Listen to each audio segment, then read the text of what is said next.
O que é o aviso prévio? Eu já dei alguns spoilers nas aulas passadas, né? Principalmente na aula do FGTS. O aviso prévio, ele é exatamente isso. Eu gosto do direito do trabalho, que ele é bem literal em muitos momentos, né? E isso facilita muito, porque o direito, a gente tem muita terminologia jurídica, muito latim, e é importante, às vezes, porque faz referência a um livro, faz referência a uma doutrina inteira, né? Em vez de eu colocar uma doutrina inteira no processo, um livro inteiro no processo, eu uso uma palavra em latim que a gente já sabe o que ela está fazendo referência. Por isso que é importante vocês estarem aqui e entenderem as raízes, de onde germinou aquele pedido, de onde veio, quais os princípios que estão resultando naquela regra. Porque a partir do momento que eu entendo isso, quando eu faço referência ao processo, há um princípio, esquece, o juiz já compreendeu aonde eu quero chegar, a extensão da minha argumentação, e ele já viu que ela não se limita à regra. Porque a regra, quando ela dialoga com o princípio, conflita com o princípio, ou ela mantém o princípio, ou então a gente vai acabar deixando-a de lado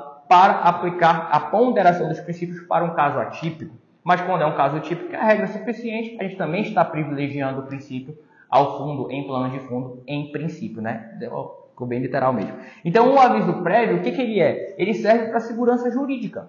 Porque se eu tenho um contrato que lá em princípio é para ser contínuo, e em algum momento eu vou ser encerrado, seja pelo empregado ou pelo empregador, ambos estão contando um com o outro. Como a gente falou, a gente está falando do princípio da realidade, como é de fato aqui. Vocês contam um com o outro, vocês construíram uma relação em que eu estou esperando que tu faça isso e tu faça aquilo, né? Que tu pague o salário enquanto eu cumpro com a minha jornada e o trabalho que a gente combinou. Então, se a gente está contando um com o outro, amanhã eu estou contando de novo contigo, semana que vem eu estou contando de novo contigo, mês que vem eu estou contando contigo, porque mês que vem eu tenho que pagar a conta, mês que vem eu tenho que continuar meu empreendimento, mês que vem a minha família ainda está tendo as mesmas necessidades de hoje, em ambos os polos. Então, se o empregador está precisando que o negócio continue e o empregado está precisando continuar recebendo o salário, então a gente tem uma continuidade da relação. Olha como o princípio lá ele vem refletir aqui. Então, se tem uma continuidade, espera-se que aquela relação perdure. Aí, do nada, o empregado não vem amanhã e diz, não quero mais trabalhar.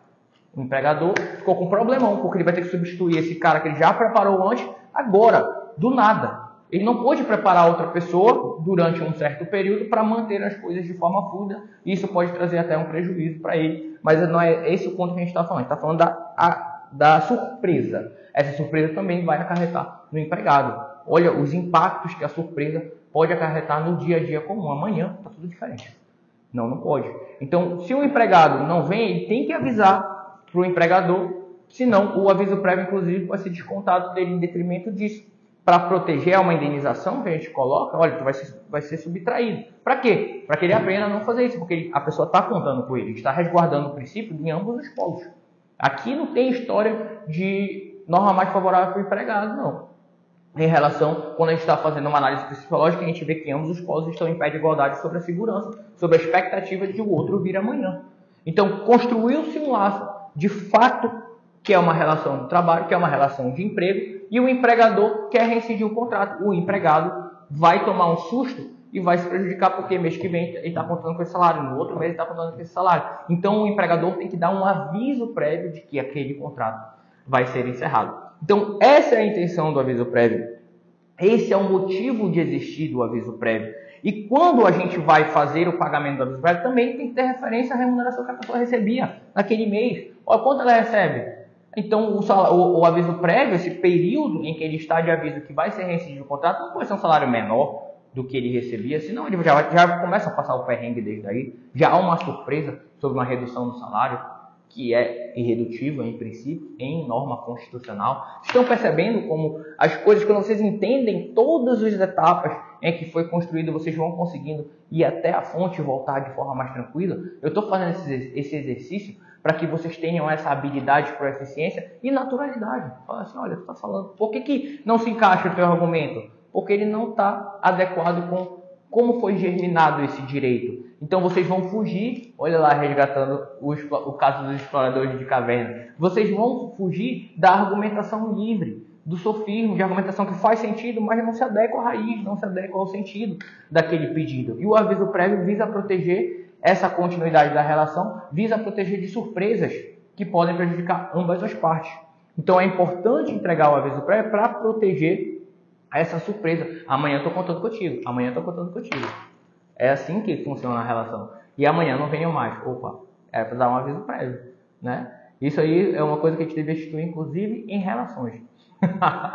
Mas é basicamente isso, pessoal. O aviso prévio ele visa para resguardar a segurança, para privilegiar o princípio da continuidade. Essa relação continuaria. E agora tu quer terminar de um dia para o outro? Não. Tem que dar um sinal, né? Seja pelo menos fria. É brincadeira. Mas é isso, eu tô fugindo aqui, né? Mas essa é a relação. É esse o entendimento que eu quero que vocês compreendam sobre o aviso prévio. E é por isso, olha só, é por isso que a cada ano, olha, em um ano de contrato de emprego, ainda não formou um ano, até um ano, quantos dias de aviso prévio? 30. Ah, se for 2 anos, Lindman, 33. Se for 3 anos, 36. Porque a cada ano, não, 3 anos fica 39. Porque a cada ano tem 3 dias de acréscimo no aviso prévio. Por quê? Porque a cada ano eu espero menos que essa relação seja rescindida, que essa relação seja interrompida. Porque quando a gente está ganhando esse costume de contar um com o outro, está fortalecendo essa relação, passou 10 anos, aí que eu não espero mesmo que a gente termine. Né? Quando a gente vê algumas relações aí que passou 10 anos e termina. Eita! É melhor dar um aviso prévio maior. Por quê? Porque a pessoa tinha expectativa aí que era um terminado mesmo. Porque já tem 10 anos de relacionamento, é algo mais sólido. Eu não tinha expectativa, eu não estava imaginando que isso poderia encerrar. Então eu preciso de um aviso prévio mais antecipado. Né? Eu preciso de uma segurança de um tempo maior para me acostumar com essa surpresa, que é a rescisão do contrato, já que, em princípio, a gente deve permanecer junto. Esse foi uma cantada? Não, isso eu estou falando de aviso prévio. Então é isso, pessoal. Ao final da aula, eu vou deixar aqui o índice remissivo para vocês adentrarem nas normas do aviso prévio, mas essa é a intenção, essa é a semente de onde ele nasceu e para que ele serve e os princípios que ele privilegia. Tá bom? Vamos para a próxima aula. A gente vai falar agora de limite de jornada.